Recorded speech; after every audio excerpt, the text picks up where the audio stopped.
آج جو عدالت نے اب یہ 22 ستمبر کو فرد جرم عائد کرنے کا فیصلہ کیا ہے، جو عمران خان صاحب کی جانب سے وضاحت تھی، کیوں کنونس نہ کر پائے عمران خان صاحب اور ان کے وکلاء عدالت کو؟ بسم اللہ الرحمن الرحیم. تھینک یو فیصل اور پیر صاحب. دیکھیے، پہلے تھوڑا سا پرسپیکٹو آپ کے ذریعے سے آپ کے لوگوں کے اور سننے والوں کے سامنے رکھنا بہت ضروری ہے. پرسپیکٹو یہ ہے کہ ایک بہت انتہائی مکروہ قسم کا کسٹوڈیل ٹارچر کا واقعہ ہوا، اور کسٹڈی میں جو کچھ کیا گیا شہباز گل کے ساتھ، وہ موضوع بحث تھا اس جلسے کا. نمبر 1. نمبر 2، وہاں پہ 2 طرح کے کامنٹ تھے، جو کامنٹ 2 جگہ پہ اس وقت مختلف عدالتی مراحل کے اندر پینڈنگ ہے. پہلا یہ کامنٹ تھا جو پینڈنگ ہے کہ جس کا تعلق عدلیہ کی ایک سبارڈینیٹ عدلیہ یا ڈسٹرکٹ جوڈیشری کی جج صاحبہ تھی، ان کا نام آ گیا تھا. دوسرا کامنٹ تھا، اس میں ایک آئی جی پولیس اور ایڈیشنل آئی جی پولیس ان کے بارے میں، لیکن کہا یہ گیا تھا کہ ہم لیگل ایکشن لیں گے، قانونی کارروائی کریں گے، ہم ایکشن لیں گے. جو یہ جملہ اگر آپ ملا کے پڑھیں گے تو تینوں کا مطلب ایک ہی نکلتا ہے. اس کے اوپر جو عدلیہ نے لیا نوٹس، اسلام آباد ہائی کورٹ نے نوٹس لیا، نوٹس میں سے ایک سکپ ہو گیا. پہلا نوٹس وہ اگرچہ عدالت کو اختیار ہے، لیکن آئین کے آرٹیکل 10A کے مطابق اگر کسی متہم کو، جس کے اوپر کوئی تہمت، جس کو ایکیوز پرسن کہتے ہیں انگریزی میں، ہو تو اس کو پورا موقع دینا چاہیے اور ہر سٹیج اس کی پراپر گزرنی چاہیے. پہلا یہ ہوتا ہے کہ عدالت کہتی ہے کہ ہم کیوں نہ، نوٹس دیا جاتا ہے کہ کیوں نہ شو کاز دیں، لیکن عدالت نے پسند کیا کہ ہمیں شو کاز پہلے دے دینا چاہیے. اس لیے وہ یہ سٹیج ایک گراؤنڈ بن سکتی ہے اگر کوئی قانونی کارروائی آگے آتی ہے تو اس کے لیے اس کو چیلنج کرنے کی، اس پروسیڈنگ کو. دس از نمبر 1. ہوگا کیا میں نہیں بتا رہا، اس لیے کہ عدالت میں سب جوڈس معاملہ ہے، اس لیے میں اس کے اوپر اندر کی کارروائی کے اوپر بات نہیں کرتا. جو ہو چکا ہے اس پروسیجر کو میں بتا رہا ہوں. جی. دوسرا یہ کہ جب نوٹس آ گیا تو اس وقت جو فاضل جج صاحبہ تھیں، ان کا جو آفس تھا فنکٹس آف شو ہو گیا. یہ بات آج جو 2 سینئر وکلاء جن کو عدالتی معاون یا امائکس بلایا گیا تھا، انہوں نے بھی کی ہے. ان کے پاس کچھ پینڈنگ نہیں تھا، اس لیے ان کو زیر دباؤ لانا پینڈنگ مقدمے کے لیے وہ گراؤنڈ، اس کے اوپر ہمارا نقطہ نظر یہ ہے کہ عدالت کو میگنانمٹی دکھانی چاہیے تھی، اور جو اظہار تعصف یا اظہار ندامت دونوں دفعہ کیا گیا، پہلی دفعہ بھی اور اب بھی، وہ قبول کر لینا چاہیے. میرا موقف وہی ہے جو منیر ملک صاحب نے اختیار کیا، اور میرا موقف وہی ہے جو مختوم علی خان صاحب نے اختیار کیا. اس لیے کہ دنیا میں تو توہین عدالت کا قانون ختم ہو چکا ہے. یہ جو قانون ہے، اس کے بارے میں پبلک ہوں بہت لمبے عرصے سے کہ یہ قانون اس نے کبھی پارلیمنٹ کا منہ نہیں دیکھا. یہ جنرل مشرف کے ان قوانین میں سے شامل ہے جو 82 آرڈر تھے، جن میں آئین کو معطل کرنے کا آرڈر بھی شامل تھا، عدلیہ کے خلاف بھی آرڈر پاس کیے گئے تھے. ان سب کو آرٹیکل 270 AAA کے اندر ڈال کے پچھلے مارشل لاؤں کی طرح تحفظ دیا گیا ہے، سوائے ایک کے. جو ایکسیپشن تھی وہ تھا NRO، نیشنل ریکنسیلیشن آرڈر، اس کو عدالت نے تحفظ نہیں دیا تھا. اس کا ایک پہلو یہ ہو گیا.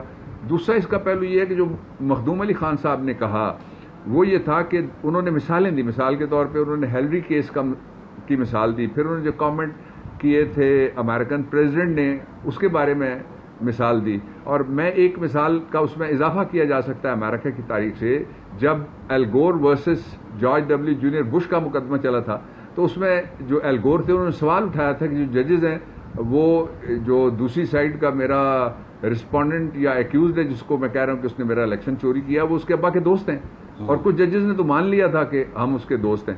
تو اس لیے یہ جو دنیا میں جو قانون ہے توہین عدالت کا، وہ اور طرح کا ہے، اور جو شریعت ہے اس میں تو یہ تصور ہی نہیں ہے سرے سے. آپ کوئی بھی سوال اٹھانا چاہیں تو وہ اٹھا سکتے ہیں، لیکن یہ قانون چونکہ مین میڈ لا ہے، یہ شرعی قانون نہیں ہے، تو اس لیے اس کے اندر یہ گنجائش موجود ہے جس کے اوپر یہ پروسیڈنگ ہو رہی ہے.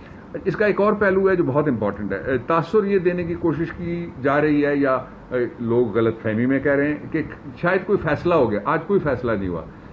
یہ پہلی سٹیج، جس طرح میں نے کہا کہ آنے کے سے پہلے ہی دوسری سٹیج آ گئی، براہ راست نوٹس ہو گیا، وہ عدالت کا اختیار بھی تھا.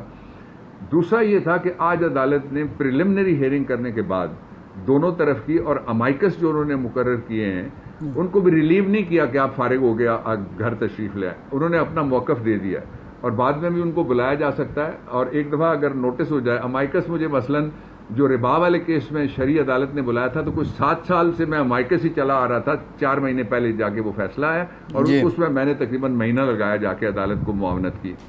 اچھا اب آ جائیے کہ یہ جس سٹیج پہ ہم پہنچے ہیں، اس آج کی سٹیج سے 22 کو جو چارج شیٹ ہے وہ فریم کر کے جو پروسیکیوٹر ہے، پہلے ایڈوکیٹ جنرل کے پاس تھا، اب وہ اٹارنی جنرل صاحب آ گئے، عدالت کی یہ مرضی ہے، وہ کسی کو بھی پروسیکیوٹر لگا سکتے ہیں۔ ایک دفعہ اٹارنی جنرل ایک تھے، ان پہ عدم اعتماد کر کے عدالت نے ان کو ہٹا بھی دیا تھا، اگر کوئی سائڈ اعتراض کرنا چاہے تو اس کو بھی حق حاصل ہوتا ہے۔ تو یہ 22 تاریخ کو پھر جو چارج شیٹ بنا کے لائی جائے گی، اس وقت ایک اور موقع آئے گا جس کے اوپر وہ کہیں گے کہ مجھے یہ چارج قبول ہے یا میں اس سے انکار کرتا ہوں، تو پھر اس کے بعد ٹرائل شروع ہوگا۔ اب ٹرائل یہ نہیں ہو سکتا کہ یہ سی ڈی ہے اور اس کے اوپر فیصلہ ہو جائے، وہ دوسری سائڈ کو ایویڈنس جو بھی آتی ہے، جو ایڈورسریل سائڈ ہے، پروسیکیوٹر جب ایویڈنس لاتے ہیں تو ایڈورسریل سائڈ وہ ہوتی ہے جو ڈیفenس کرنا چاہتی ہے، تو وہ پھر جرا بھی کر سکتی ہے ان کے اوپر۔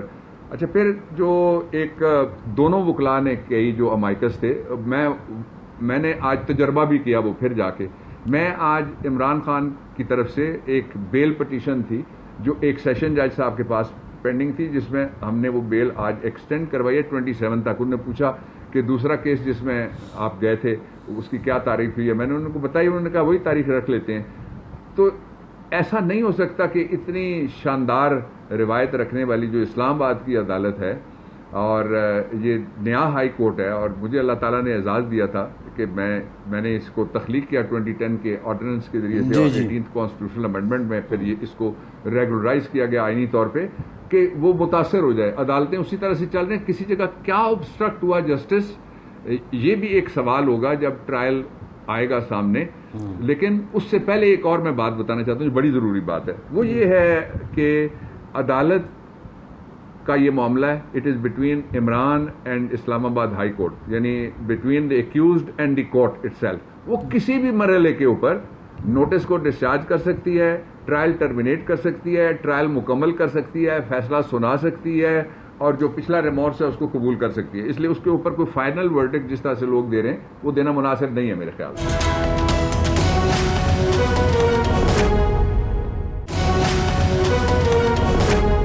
ڈاکٹر صاحب 2 چیزیں ہیں، نمبر 1 تو یہ ہے کہ یہ جو میڈیکل رپورٹ کا حوالہ دیا عدالت نے، عدالت عالیہ نے، کہ جی انہوں نے تو تشدد کو تسلیم نہیں کیا، ایک بات۔ دوسرا یہ ہے کہ جو جواب تھا اس میں یہ اگر مگر لگانے کی بجائے کہ اگر جذبات مجروح ہوئے ہیں، اگر عدالت یہ سمجھتی ہے غیر مشروط معافی اور عدالت کے رحم و کرم پر چھوڑنے کے الفاظ شامل نہ کرنا، یہ کسی اسٹریٹجی کا حصہ تھا، یہ عمران خان کی خواہش تھی، یا ان کے وکلاء نے ان کو یہ مشورہ دیا کہ جی ایک مشروط قسم کا معذرت نامہ یا وضاحت نامہ داخل کیا جائے؟ دیکھیے جہاں تک تشدد کا تعلق ہے وہ تو ثابت ہوا،